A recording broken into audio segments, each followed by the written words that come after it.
अगर आप एक स्टूडेंट हो एंड आप स्कूल या कॉलेज की पढ़ाई के साथ एक यूट्यूब चैनल भी ग्रो करना चाहते हो ताकि आप फाइनली खुद से अर्न करना स्टार्ट कर सको, देन ये वीडियो आपके लिए बहुत इंपॉर्टेंट है। बिकॉज एक स्टूडेंट के लाइफ में स्कूल या कॉलेज की पढ़ाई, कोचिंग, असाइनमेंट्स और सेल्फ स्टडी के बाद ऑलमोस्ट ना के बराबर टाइम बचता है, एंड जो टाइम बचता भी है हम उसे प्रॉपर्ली मैनेज नहीं कर पाते। आज के वीडियो में मैं आपके साथ कुछ प्रैक्टिकल एडवाइस शेयर करने वाला हूँ जो आपको यूट्यूब के साथ स्कूल, कॉलेज या इवन एक फुल टाइम जॉब को बैलेंस करने में बहुत हेल्प करेगी। आई एम समवन जिसने अपनी यूट्यूब जर्नी तब स्टार्ट की थी जब मैं खुद स्कूल में था, सो मुझे अच्छे से आप लोगों के स्ट्रगल के बारे में पता है। एंड ट्रस्ट मी, इस वीडियो के एंड तक आप बहुत ज्यादा मोटिवेटेड फील करोगे क्योंकि आपके पास एक प्रॉपर सिस्टम होगा जिसके हेल्प से आप पढ़ाई को बिना सैक्रिफाइस किए कंसिस्टेंटली यूट्यूब पे वीडियोस पब्लिश कर पाओगे। So let's start with point number 1, check your screen time. I know शायद आप इस एडवाइस को सुन सुन के थक चुके होगे, बट ये लिटरली सबसे बेसिक और इंपॉर्टेंट चीज है जो आप कर सकते हो अपना टाइम बचाने के लिए। अभी अपने स्क्रीन टाइम रिपोर्ट में जाओ एंड देखो कि किन ऐप्स में आपका सबसे ज्यादा समय जा रहा है। अगर किसी भी ऐप में आप डेली 30 मिनट से ज्यादा स्पेंड करते हो एंड वो आपकी स्टडी या यूट्यूब वर्क से रिलेटेड नहीं है, like Instagram, Snapchat, Reddit, then honestly आपको उसे अनइंस्टॉल कर देना चाहिए। बिकॉज लिटरली उन्हीं ऐप्स की वजह से आप अभी ये वीडियो देख रहे हो। इंस्टाग्राम पे घंटों डूम स्क्रॉलिंग करना, स्नैपचैट पे यूजलेस स्ट्रीक्स बनाना, वेब सीरीज बिंज वॉच करना। जब आप इन चीजों को सैक्रिफाइस करोगे तो you will feel like you are missing out on so much fun in life, which is true. But उसके रिटर्न में आपको मिलेगा कंट्रोल ओवर योर टाइम, जो कि आपका सबसे बड़ा एसेट है। इन शॉर्ट, मैं ये भी नहीं बोल रहा कि आप यूट्यूब के लिए एक्स्ट्रा टाइम निकालो, बल्कि जो टाइम आप वेस्ट कर रहे हो पहले उसको यूज करो। Because remember, everyone has 24 hours. It's how you use it that makes the difference. But ये जो नेक्स्ट एडवाइस है, अगर आप इसे कैच कर लेते हो तो आपको लगेगा कि आपके पास 24 आवर्स से भी ज्यादा समय, and that is to leverage time gaps. अगर आप सुबह से लेकर रात तक अपने पूरे दिन पे नजर डालोगे, then you will notice that throughout the day आपके पास बहुत सारे ऐसे मोमेंट्स होते हैं जिन्हें टाइम गैप्स बोलते हैं। फॉर एग्जाम्पल, ब्रश करना, घर से स्कूल या कॉलेज तक ट्रैवल करना, नेक्स्ट क्लास स्टार्ट होने से पहले टीचर का वेट करना, डिनर के बाद वॉक करना। ऐसे कई सारे छोटे छोटे टाइम गैप्स हमारे पूरे दिन में भरे होते हैं जिन्हें हम अक्सर इग्नोर कर देते हैं। हम कोई भी काम करने के लिए एक परफेक्ट ब्लॉक ऑफ टाइम का वेट करते हैं, एंड दैट्स व्हाई ऐसे शॉर्ट मोमेंट्स पे ध्यान नहीं देते हैं। बट अगर इन्हीं टाइम गैप्स को आप किसी तरह यूटिलाइज करना शुरू कर दो तो आपको लगेगा कि आपके पास बहुत सारा एक्स्ट्रा टाइम है। एंड ऑफ कोर्स, आपको कोई हैवी टास्क जैसे रिकॉर्डिंग या एडिटिंग करने की जरूरत नहीं है। आप कोई छोटा टास्क ले सकते हो, लाइक वीडियो आइडियाज ब्रेनस्टॉर्म करना, थंबनेल का आइडिया स्केच करना, या फिर अपने स्क्रिप्ट के लिए पॉइंट्स जॉट डाउन करना। The best part is that किसी भी टाइम गैप में आपका ब्रेन बिल्कुल रिलैक्स्ड होता है एंड उस पर किसी डेडलाइन का प्रेशर नहीं होता है, और इसी रिलैक्स स्टेट की वजह से ब्रेन को क्रिएटिव आइडियाज और भी आसानी से आते हैं। यही रीजन है कि आपने बहुत लोगों को कहते हुए सुना होगा कि उन्हें सबसे क्रिएटिव आइडियाज शावर लेते समय आते हैं। आप चाहो तो जेके राउलिंग का एग्जांपल ले सकते हो, जिन्हें हैरी पॉटर लिखने का आइडिया तब आया था जब वो एक ट्रेन जर्नी पर थी और उनके पास ना कोई पेन था ना पेपर। उन्होंने खुद कहा है कि हैरी पॉटर का पूरा कॉन्सेप्ट उनके दिमाग में अचानक से फ्लैश हुआ जब वो बस विंडो के बाहर देख रही थी। नाउ इन पहले 2 पॉइंट्स को फॉलो करके आपको काफी एक्स्ट्रा टाइम मिल जाएगा। बट व्हाट इफ आपके पास टाइम तो है लेकिन आप उसे प्रोडक्टिवली यूज ही नहीं कर पा रहे हो? ऐसे में you can use Parkinson's law, जो कि इस वीडियो का 3rd पॉइंट है। According to Parkinson's law, work expands so as to fill the time available for its completion. मतलब अगर आप किसी काम को पूरा करने के लिए 10 घंटे दोगे तो उसे पूरा करने में 10 घंटे लगेंगे, बट अगर सिर्फ 2 घंटे दोगे तो 2 घंटे ही लगेंगे। ऐसा इसलिए क्योंकि किसी भी काम को पूरा करने के लिए जितना टाइम अवेलेबल होता है वो काम भी उतना ही ज्यादा फैलता है। यही है पार्किंसंस लॉ, जिसे 1955 में प्रोफेसर सी नॉर्थकोट पार्किंसन ने खोजा था। अपने ओरिजिनल एसे में पार्किंसन ने एक वुमन का एग्जांपल दिया है जिसका पूरे दिन का काम सिर्फ एक पोस्ट कार्ड भेजना था। नाउ क्योंकि उस लेडी के पास पूरा दिन था इस एक सिंपल टास्क को कंप्लीट करने के लिए, वो पोस्ट कार्ड फाइंड करने में 1 घंटा लगाती थी, अपने चश्मे ढूंढने में आधा घंटा लगाती थी, पोस्ट कार्ड लिखने में 1.5 घंटे, एंड ऐसे ही करते करते उसे पूरा दिन लग जाता था सिर्फ इस एक टास्क में। नाउ पार्किंसन का ये एग्जांपल शायद थोड़ा एक्सट्रीम है, बट हम सभी ने इसे एक स्मॉल स्केल पे एक्सपीरियंस किया है कि कैसे कोई भी काम एक्सपैंड हो जाता है अवेलेबल टाइम को फिल करने के लिए। जब हमें कोई काम दिया जाता है तो ये सोचने के बजाय कि उस काम को फिनिश करने के लिए हमें कितने टाइम की जरूरत है, हम ये सोचने लगते हैं कि हमारे पास कितना टाइम अवेलेबल है।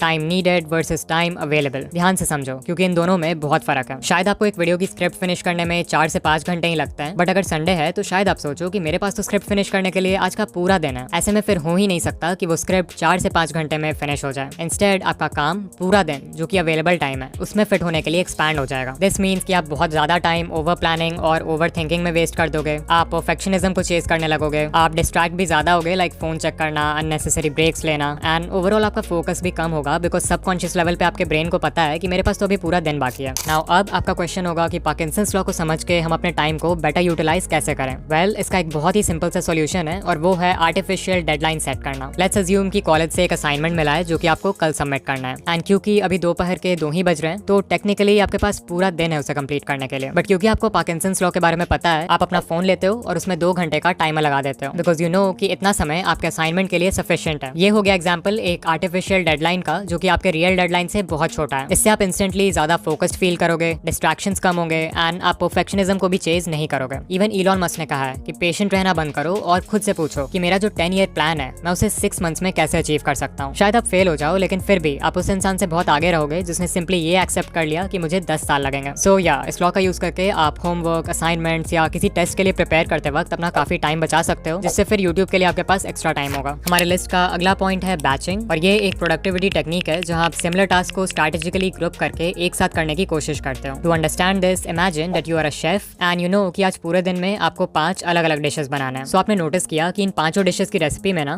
प्याज एक कॉमन इंग्रेडिएंट है। तो अब आपके पास 2 ऑप्शंस हैं, या तो आप उन सारे डिशेस के लिए जितने प्याज की जरूरत है उसे एक बार में चॉप कर लो, या फिर हर डिश को बनाने से पहले दिन में 5 बार प्याज को चॉप करो। मोस्ट लाइकली आप फर्स्ट ऑप्शन ही प्रेफर करोगे बिकॉज इसमें बहुत ज्यादा टाइम और एनर्जी सेव हो रहा है। नाउ ये एक बहुत ही बेसिक एग्जांपल था बैचिंग का, जिसमें हमने एक रेपिटेटिव टास्क जो कि दिन में 5 बार होने वाला था उसे बैच कर दिया। एंड ऑल्दो ये सुनने में बहुत ही सिंपल सा कॉन्सेप्ट लग रहा है, बट अगर आप इसे अप्लाई कर लेते हो तो आपकी प्रोडक्टिविटी लेवल ड्रास्टिकली इंक्रीज हो सकती है। फॉर एग्जाम्पल, मान लो आप फेस कैम शॉर्ट्स बनाते हो एंड यू डिसाइड कि आप हफ्ते में 3 शॉर्ट्स पोस्ट करोगे। Now you have a choice कि आप उन तीनों शॉर्ट्स की रिकॉर्डिंग एक ही बैच में सेम डे पे कर लोगे, या फिर तीनों को अलग अलग डेज पे रिकॉर्ड करोगे। अगर आप डिफरेंट डेज पे रिकॉर्ड करते हो तो आपको लिटरली हफ्ते में 3 बार अपना सेटअप तैयार करना होगा, लाइट्स एंड कैमरा निकालना होगा, खुद को भी रिकॉर्डिंग के लिए मेंटली प्रिपेयर करना होगा, and you will basically waste a lot of time. Whereas यही काम एक बैच में करने से काफी टाइम और एनर्जी सेव होगी। एक और रीजन वाई बैचिंग बहुत इंपॉर्टेंट है is because it helps you enter the flow state. Flow state एक मेंटल स्टेट है जिसमें आप किसी भी काम में बहुत डीप लेवल पे फोकस्ड हो जाते हो एंड आपकी परफॉर्मेंस बिल्कुल पीक पर होती है। फ्लो स्टेट में आपको अपने सराउंडिंग्स एंड टाइम का भी अंदाजा नहीं रहता है। लाइक हो सकता है कि काम करते करते कई घंटे बीत जाएं और आपको पता भी नहीं चले। इस स्टेट में आपका काम बहुत ही नेचुरल एंड एफर्टलेस वे में हो जाता है and you feel a sense of enjoyment while doing it. In short, ये वो स्टेट है जिसमें आप किसी भी काम में अपना बेस्ट दे पाते हो। यूट्यूब पे सर्च करोगे तो आपको बहुत सारे वीडियोस मिल जाएंगे जो एक्सप्लेन करते हैं कि कैसे आप फ्लो स्टेट एंटर कर सकते हो। ऐसे रिसर्च कहती है कि हमें किसी भी काम को एटलीस्ट 15 से 20 मिनट तक डीप फोकस के साथ करना होगा in order to enter a flow state. And यही रीजन है कि बैचिंग हमें इस स्टेट को अचीव करने में हेल्प करता है, बिकॉज आप सेम तरह के काम को बैच करके एक लंबे समय तक करते हो। यहीं अगर आप डिफरेंट टास्क के बीच जगल करते रहोगे तो शायद आप किसी में भी अपना बेस्ट ना दे पाओ। सो नेक्स्ट टाइम जब आप स्क्रिप्ट लिखने जाओ तो ट्राई करो कि मल्टीपल वीडियोस को एक साथ स्क्रिप्ट कर लें, या फिर अगर असाइनमेंट लिखने बैठो तो एक नहीं बल्कि मल्टीपल असाइनमेंट साथ में फिनिश करने का ट्राई करो। इसके बाद एक और चीज जो हर प्रोडक्टिव इंसान को करना चाहिए वो है एक टू डू लिस्ट बनाना। Before you start your day आपको एक जगह क्लियरली ये लिख लेना चाहिए कि आज आपको कौन कौन से टास्क कंप्लीट करना है। फिर जैसे जैसे हर टास्क कंप्लीट होते जाए आपको उन्हें लिस्ट से कट करते जाना है। सिंपल। ऑल्सो जो बहुत माइक्रो या इजी टू फिनिश टास्क हैं उन्हें लिखना अवॉइड करना, क्योंकि उनकी वजह से लिस्ट अननेसेसरीली बहुत लंबा हो जाएगा, जिससे you will feel more stressed. Instead try करो कि उन माइक्रो टास्क को जितने जल्दी हो सके फिनिश कर दो। आप चाहो तो हर टास्क के साथ एक टाइम ब्लॉक भी स्पेसिफाई कर सकते हो, जिससे it will turn into an actual commitment. एक टू डू लिस्ट बनाने से अपने टास्क को ट्रैक करना तो आसान हो ही जाता है, बट ऑल्सो जब भी आप लिस्ट में से किसी भी आइटम को फिनिश करने के बाद कट करते हो तो वो आपके ब्रेन को एक छोटा सा डोपामीन हिट देता है, जो कि बहुत मोटिवेटिंग लगता है। टू डू लिस्ट बनाने से आपका माइंड भी क्लियर हो जाता है, जिससे you can work more efficiently. मैं पर्सनली अपना टू डू लिस्ट एक फिजिकल कॉपी में बनाता हूँ, बट इफ यू वांट आप कोई ऐप भी यूज कर सकते हो। Now before I end this video I want to talk about one last thing जो कि इतना ज्यादा इंपॉर्टेंट है कि शायद इसके बिना इस वीडियो में बताए गए सारे पॉइंट्स किसी भी काम के नहीं होंगे, and that is the power of rest. आजकल बहुत लोग रेस्ट को टाइम वेस्ट करने जैसा मानते हैं because of the trend of hustle culture. वो रेस्ट को लेजीनेस के साथ इक्वेट करते हैं, which is simply not true. Instead rest equals recovery.